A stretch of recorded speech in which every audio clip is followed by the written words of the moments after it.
Semua karena anugerah. Tidak ada yang kami unggulkan di hidup kami, kecuali karena hanya Yesus Kristus Tuhan yang sudah menebus, bahkan sudah membayar dosa kami lunas. Oleh karena itu Tuhan, kami siap mendengar firman-Mu. Urapilah hamba-Mu yang terbatas ini, jadi tidak terbatas karena ada Roh-Mu yang tidak terbatas.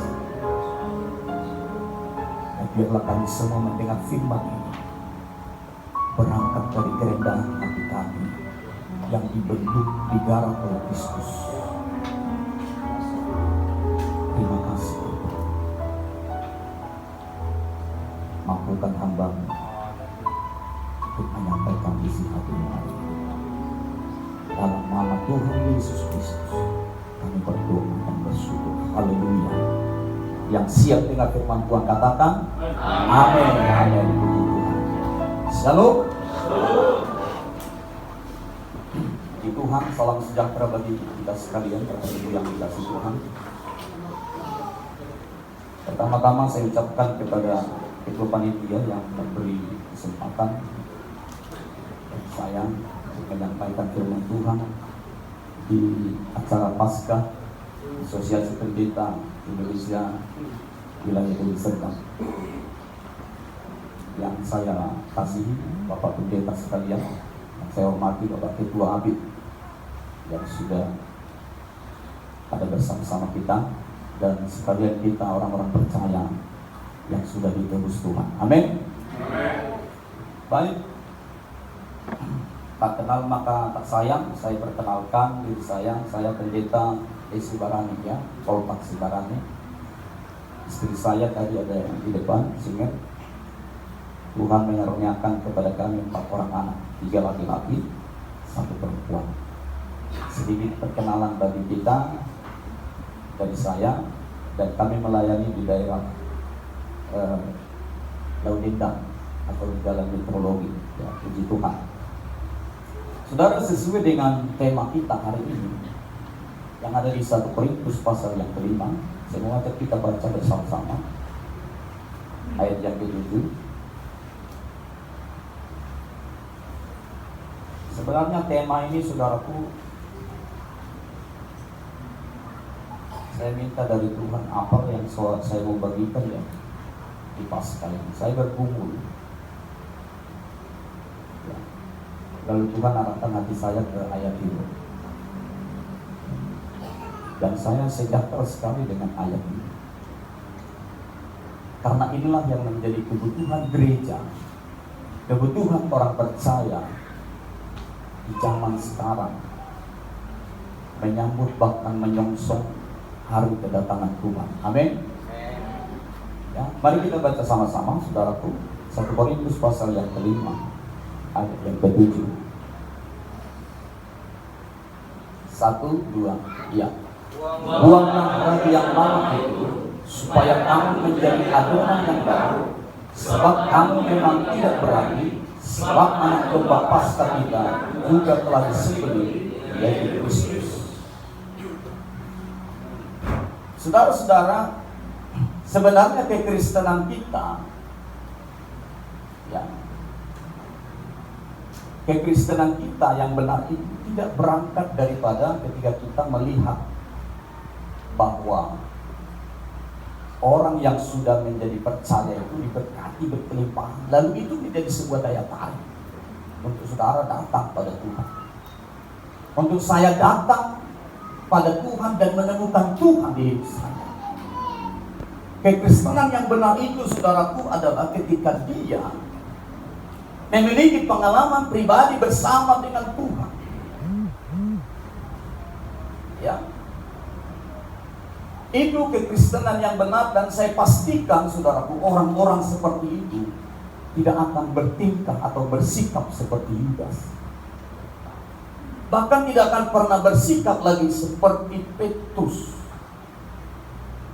Ya, tentu kalau saya bilang Yudas, saya bilang Petrus, ya Pak Pendeta, bahkan kita semua sudah tahu apa yang menjadi, ya, karakter-karakter mereka ini. Saudara, Paskah dimulai dari ketika Musa membawa bangsa Israel keluar dari Mesir. Dan pasca itu adalah bicara tentang pembebasan umat Tuhan dari perbudakan. Kalau Israel jasmani itu dibebaskan dari belenggu, bahkan terpenjara oleh kuasa Firaun,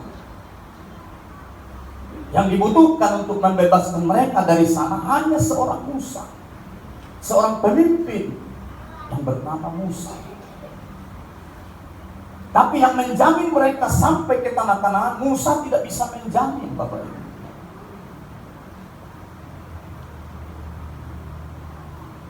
Musa tidak menjamin.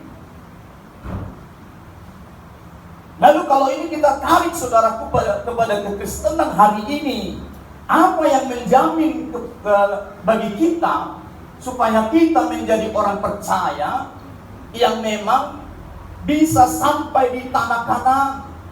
Tanah Kanaannya orang Kristen, saudaraku, beda dengan tanah Kanaannya orang Israel. Kalau orang Kristen, saudaraku, bahkan kekristenan ini diperhadapkan kepada langit baru, bumi baru, itulah tanah Kanaan saudara. Amin. Tanah Kanaan kita bukan ketika kita berhasil, saudaraku, membangun gereja yang besar. Tanah Kanaan kita bukan ketika kita mampu membangun fasilitas diri, fasilitas hidup kita, sehingga nama kita terangkat di halayak banyak orang. Tanah Kanaan kita bukan itu. Jangan kita meletakkan dasar-dasar harapan kita tentang tanah Kanaan di atas itu. Sebab ketika kita dipanggil Tuhan menghadap Dia, maka itu akan kita tinggalkan. Percaya enggak? Itu kita tinggal. Itu enggak akan kita bawa, saudaraku.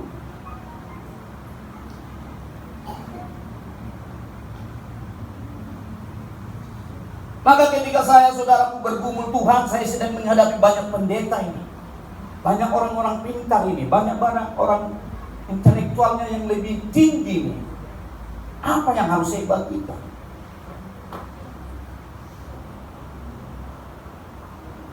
Makanya pesan Paskah hari ini, kita harus menjadi adonan yang baru. Haleluya. Adonan yang baru itu bicara seperti ini, saudaraku. Melalui perayaan Paskah kita semakin dimampukan membenahi diri untuk selalu bergaya hidup baru sesuai dengan kehendak Bapa Surgawi dalam menjadi berkat semua orang. Kalau adonan kita atau hidup ini, saudaraku, masih menjadi hidup yang berpola-pola lama, atau di dalamnya masih banyak ragi, maka sampai kapanpun saudara tidak akan bisa menjadi berkat.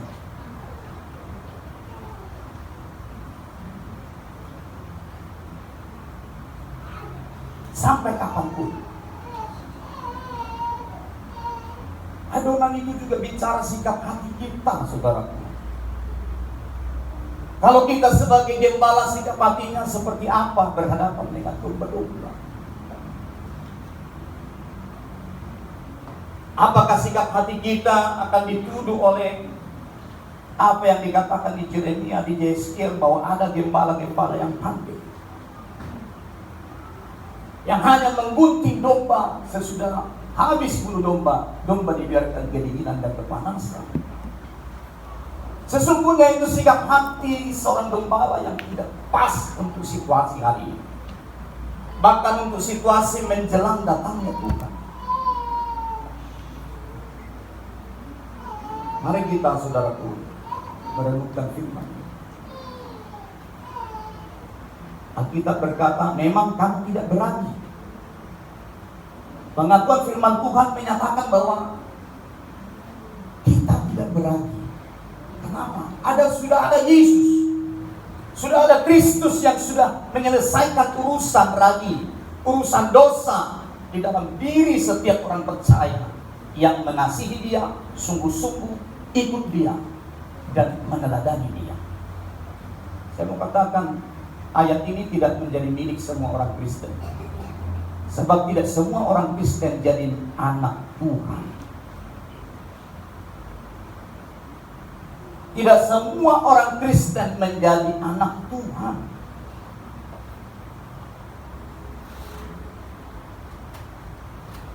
Sebab kalau bicara Kristen itu kan sudah dilembagakan menjadi sebuah agama. Dulu Kristen itu tidak pernah jadi sebuah agama. Mereka itu kelompok kecil yang berubah jadi besar, komunitas-komunitas. Pada zaman rasul-rasul, tidak pernah saudaraku ada niat rasul-rasul menjadikan itu sebuah lembaga. Tapi perkembangan zaman menuntut saudaraku kalau itu harus dijadikan lembaga. Ketika Kristen sudah menjadi sebuah lembaga, maka inilah pintu masuk untuk menghampiri adonan orang percaya. Makanya Kristen tidak bisa berhenti hanya sekedar Kristen. Saudara harus beralih kepada kekristenan. Haleluya. Kekristenan itu adalah sikap hidup yang diubah oleh Kristus, mengalami pengalaman pribadi bersama dengan Dia. Itu kekristenan. Kalau engkau hanya bangga sebagai Kristen, saya katakan bisa jadi engkau dan saya, kalau saya hanya bangga sebagai Kristen, besok kita akan ditolak, saudara. Maka engkau harus next level. Kau harus memiliki. Mari kita memiliki kekristenan yang benar di hadapan Tuhan melalui sikap adonan yang baru, sikap hati yang baru di dalam Tuhan. Jangan ada ragu.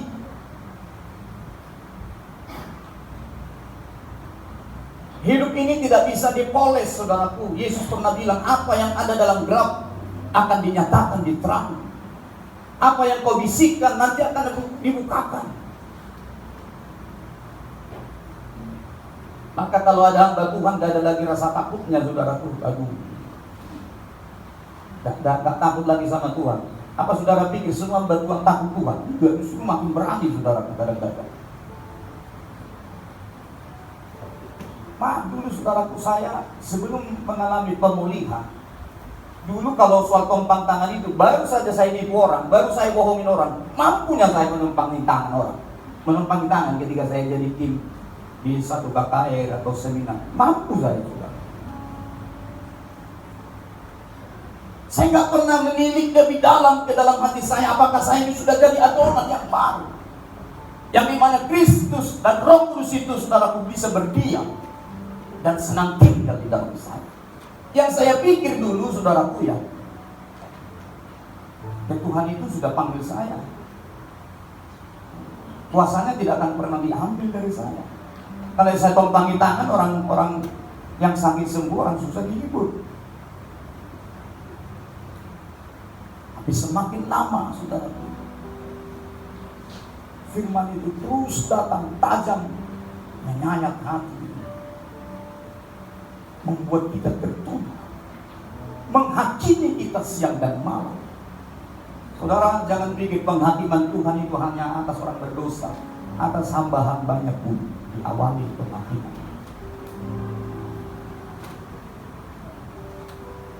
Penghakiman itu diawali dari orang-orang yang ada di bait Allah itu, orang-orang yang ada di sekitar Tuhan.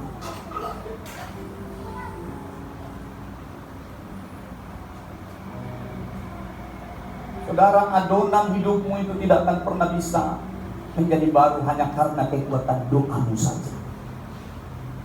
Adonan hidupmu tidak akan bisa berubah menjadi baru hanya karena kau rajin pelayanan. Tidak. Tapi adonan hidup kita bisa menjadi adonan yang baru itu ketika kita berangkat memiliki sikap hati yang baru, tekad yang baru di dalam Tuhan. Hari ini sampai selama-lamanya aku benci kepada dosa. Haleluya. Hari ini sampai selama-lamanya aku benci kepada suap, aku benci kepada keserakahan. Tekad seperti itu harus ada. Kalau kita hamba Tuhan, maaf kata, kalau nggak ada tekad seperti itu dalam diri kita, sebenarnya kita sedang mengiring umat Tuhan, sedang berjalan di perempatan. Mereka bingung, kemana kita ya? Jemaat akan bingung melihat kita. Saya melihat pendeta saya ini abu-abu, gak jelas warnanya. Ini bisa putih atau abu-abu. atau hitam.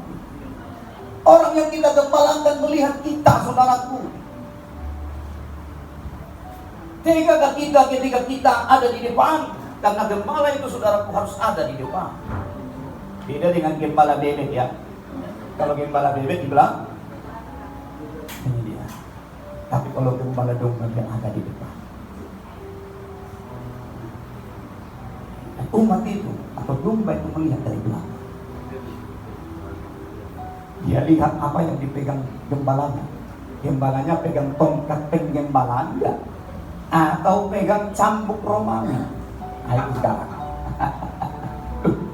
Iya, dan semua saudaraku gembala itu pegang tongkat gembala. Ada yang pegang cambuk Romawi itu. Tadi cambuk bukan puas. Cabik. Saudara tahu siapa itu orang yang memegang cambuk Romawi? Orang yang sekedar hanya melukai, tapi tidak tahu membalik luka.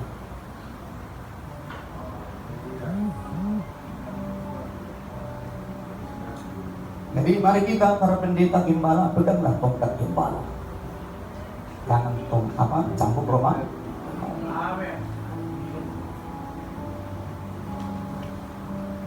Kecuali kalau orang yang kita cambuk itu tujuannya kita bawa ke Golgota kan. Dicambuk di jalannya saudaraku sampai tergelepar ya. Memang kita mengikut Tuhan saudara. Kita sering bilang pikul salib. Saya sering renungkan, apakah kekristenan ini berhenti hanya pikul salib?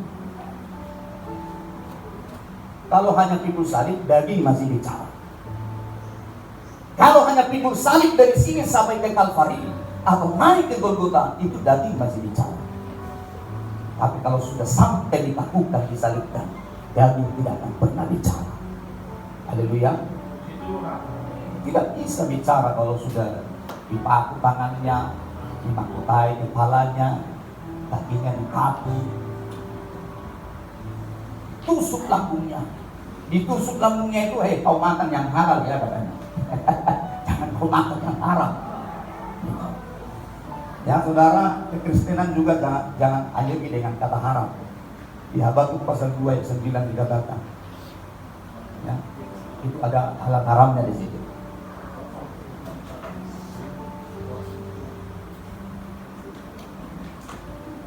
Habakuk pasal 2 ayat 9. Semua tertarik kamu hati. Mari kita buka dulu. Saya juga tertarik baca ayat ini.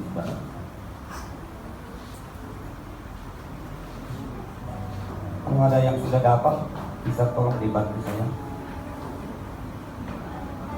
Firman Tuhan,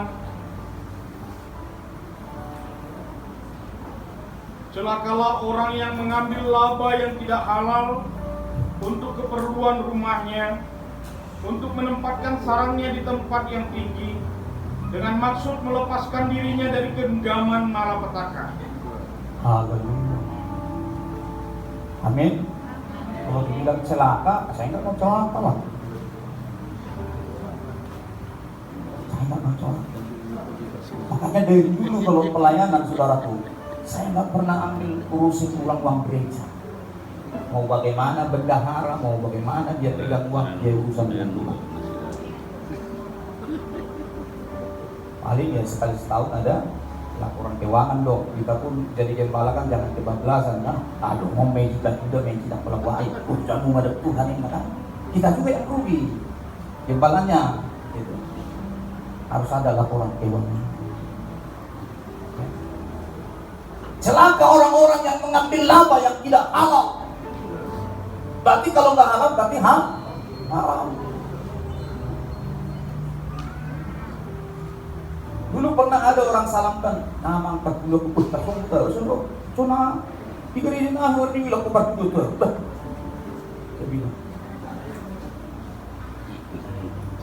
Saya bilang, Bu, bukan kesini tempatnya Bu. Gembalamu si anu, kasih sana. Udah, saya disuruh Tuhan. Yang disuruh Tuhan benar. Saya digerakkan Roh Kudus. Tidak tahu lagi saya entah-entahan. Kalau mau sudah merok pun disuruh Tuhan karena mana lu subhanahu sih tahu jalan. Saya bilang saudaraku. Rupanya dampaknya setelah saya minta itu, bertubi-tubi masalah datang sama saya. Bertubi-tubi masalah datang sama ayat ini belum ketemu. Ayat ini belum ketemu. Kalau udah ketemu kian, tobat itu. No. Tapi belum ketemu ini ayatnya, saudara. Lama ini baru ketemu.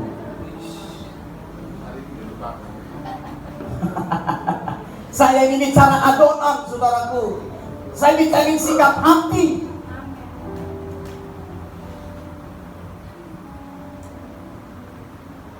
Dengan cara dia memberi perpuluhan itu, dengan cara itulah dia depak saya dari pelayanan.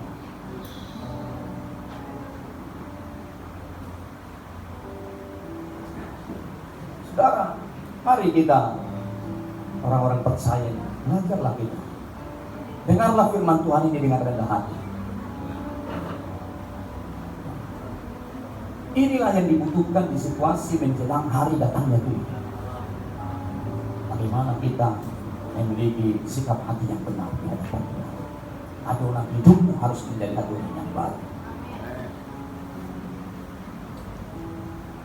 Sikap hati kita harus semakin benar. Kalau dikatakan hendaklah engkau sempurna sama seperti Bapamu di surga sempurna, katanya. Hadis ini menurut lagi kita. Rupanya ketika saya belajar kesempurnaan, saudara, luar biasa. Ada loh orang takut dengan Matius 5 ayat 48. Bagaimana Pak pendeta kita bisa sempurna? Saudara bisa sempurna nggak? Nah ini banyak. Bisa sempurna nggak dalam pengiringan kita ini pada Tuhan? Pertanyaannya mah. Makanya mari kita belajar secara benar, saudara. Sempurna dalam arti yang bagaimana?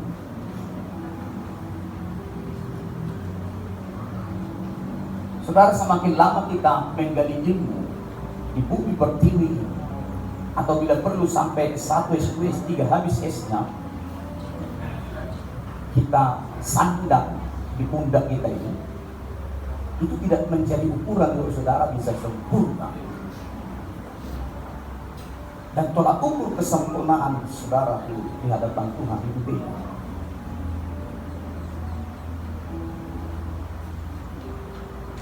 Kalau sempurna saya dengan Pak Suka Barat ini pasti beda. Pasti beda ukurannya. Sempurna saya di hadapan Tuhan dengan anak saya ini pun pasti beda. Jadi kapan itu membuktikan kita nanti bisa sempurna?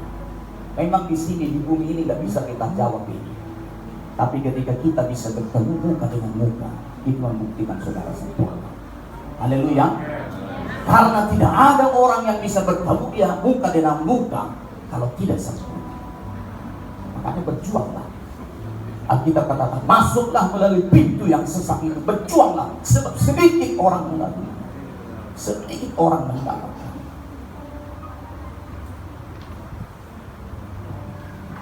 Puji Tuhan, Asosiasi Pendeta, ya, ini event kita yang ketiga, Om, ya. Event kita yang ketiga. Saya melihat sukses. Haleluya. Sukses ini, saudaraku. Kita mampu berbagi.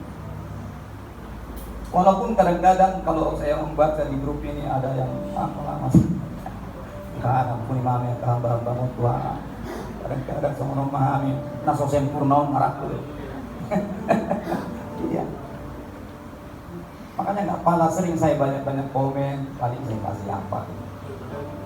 Di grup manapun saya hanya belajar berdoa. Mendoakan kalau ada kekurangan, ada apa, ya itu hal yang biasa. Tapi di Asosiasi Pendeta ini maunya kita jangan bermain di situ, ya. Haleluya. Mari kita face to face, kita selesaikan secara jantan. Amin. Haleluya. Iya. Nah, jangan ada yang disimpan-simpan. Kalau ada di antara kita yang enggak beres, mari kita selesaikan.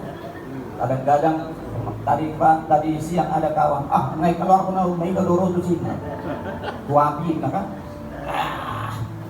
Naman gawin mang kalorong bapak siya namin. Easy. Buktinya gagas sebagai Bapak. Sebab api ini bukan milik perorangan. Haleluya. Api ini milik kita bersama. Amin.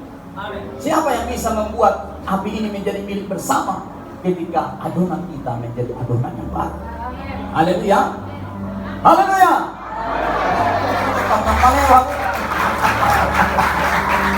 Begitulah. Ya. Di situasi saat ini, mari kita berdoa kepada Tuhan. Tuhan, aku mau memiliki adonan sikap hati yang baru, yang tidak dinodai oleh ragi-ragi dunia ini, yang membuat saya makin jauh dari hadapan Tuhan. Tapi aku mau melihat, memandang kepada Engkau sebagai pribadi sumber satu-satunya untuk menjadikan saya kuat menjadi adonan yang baru. Amin. Semoga kebenaran yang berkati kita. Mari saya jemput kita pagi berdoa.